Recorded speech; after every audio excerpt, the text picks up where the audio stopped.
He didn't know that the woman he helped that morning, the one with tired eyes and trembling hands, would walk into his office just hours later as his new boss, Ethan Miller, stood in line at the busy cafe, his 5-year-old daughter, Lily, tugging gently at his sleeve, asking if she could have the pink donut again.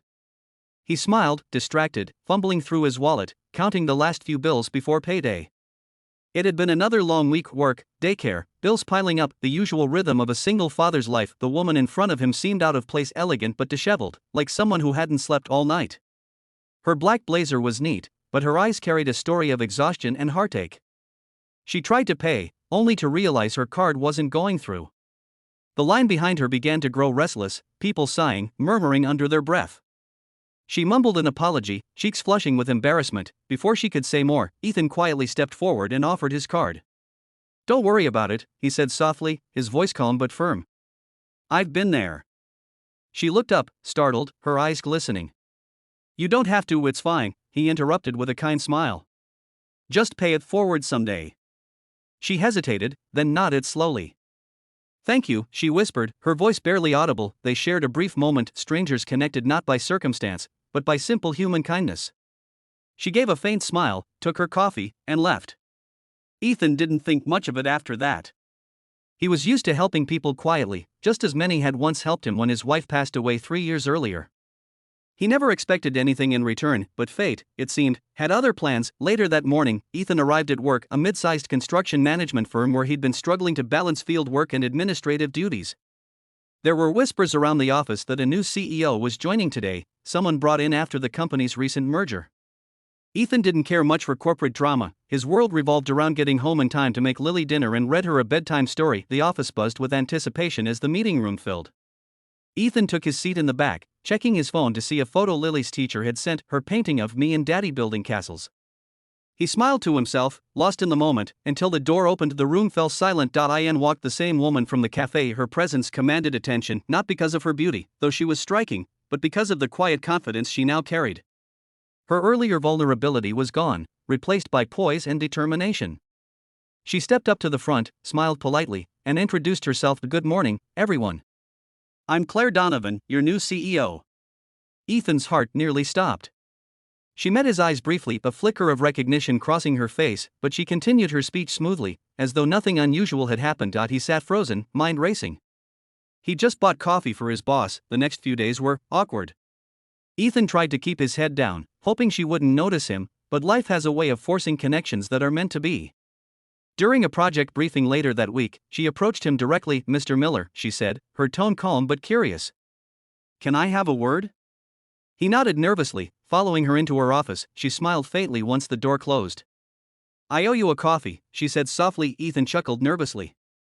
"I wasn't expecting interest on that," he replied. That broke the tension. She laughed, a real laugh this time, and something warm passed between them, unspoken but real. They talked for a while, and Ethan learned that she'd been going through a divorce, had lost someone close recently, and had just moved to town for this job. The morning he helped her was, in her words, one of the worst days of her life. "It's strange," she said, looking at him thoughtfully.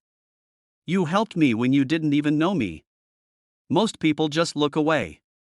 Ethan shrugged. "Sometimes people just need a small reminder that they're not invisible." After that, something shifted. Claire began involving him more in projects, often seeking his input. She saw in him what others overlooked: his quiet leadership, his resilience, his ability to connect with people genuinely. Slowly, respect turned into friendship, and then, one evening, as they worked late on a proposal, Claire noticed a drawing taped inside his notebook, a crayon sketch of him and Lily. "She's beautiful," Claire said softly. "She's my world," Ethan replied with pride. Something in Claire's expression softened. "You're doing a great job, Ethan." He looked up, meeting her gaze. "Trying my best," he said, his voice low. "But some days, it's hard." "I know," she whispered. "Believe me, I know." Their shared loneliness, hers from a failed marriage and isolation in leadership, his from widowhood and exhaustion, created an invisible bond neither planned nor resisted. Over the next few weeks, they found themselves talking more, laughing more. Claire even met Lily one afternoon when she dropped by the office. Lily liked her instantly, declaring, "You smile like my mommy used to." That moment hit Claire deeply. She didn't say anything, but later that night, she sent Ethan a simple message: "Thank you for reminding me what kindness looks like." Months passed. Together, they turned the struggling company around.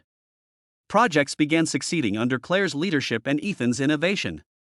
The team found hope again, and so did they, not just in work, but in themselves. One evening, after a major project celebration, as they stood in the quiet of the empty office, Claire turned to him. "You know," she said, smiling, "I never forgot that morning at the cafe. I was lost, tired, and ready to give up. And then you, a stranger with a little girl, reminded me that life still had good people in it." Ethan smiled softly. "Maybe we both needed that moment," he said. She nodded, her eyes glistening. "Maybe we did." Then, after a pause, she added, "Funny how life works, isn't it? You helped a stranger in line, and she turned out to be your CEO." He laughed. "Yeah, but I think she turned out to be something more than that." Claire's gaze lingered on his, a warmth filling the space between them, a promise of new beginnings built not on luck, but on kindness and faith. And as they left the office together, Lily's laughter echoing from the hallway, it felt like everything, every struggle, every loss, every moment of courage, had led them right here. To this quiet, beautiful chance at happiness, because sometimes, the smallest act of kindness can rewrite an entire story and turn strangers into something far more extraordinary.